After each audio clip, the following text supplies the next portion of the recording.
Всероссийская акция посадки деревьев нашла отклик и у ребят школьного лесничества «Живой лес». Вместе с кураторами лесничеством Алекминского филиала они высадили саженцы в городском парке. Продолжение темы в материале Елены Фаст. В опустевшем в такой пасмурный день городском парке зазвенели детские голоса. Ребята деловито вскапывают лунки. Работники лесничества подносят заготовленные саженцы. Тут же на практике показывают, как лучше выбрать место, как правильно установить саженец.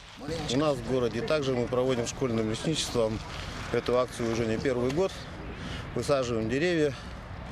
За эти года посадили уже, наверное, порядка нескольких сотен деревьев по городу, по селам.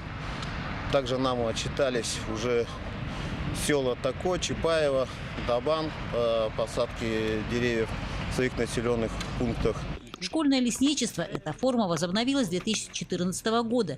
Ребята сдружились с лесничеством, которое и курирует направление. Зимой это теория, а с весны – практика. В состав школьного лесничества входят дети с 6 по 11 классы коррекционной школы номер 7.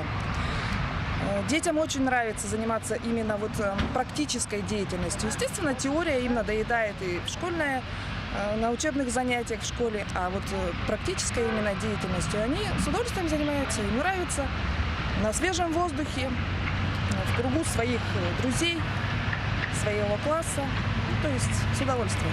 В конце июня Курганова Олеся представит Алекминск на тематической смене в Орленке, а пока вместе с друзьями продолжает озеленять город. Садим деревья, обучаем лес, субботники устраиваем. Как ты считаешь, в городе вообще нужны вот эти деревья, посадки? Да. А почему? Без него бы мы не жили. Природы не было. Лесничество взрослое, в свою очередь, всегда готово помочь с саженцами. И чем больше желающих принять участие в озеленении, тем лучше. Елена Фаст, Алекминск.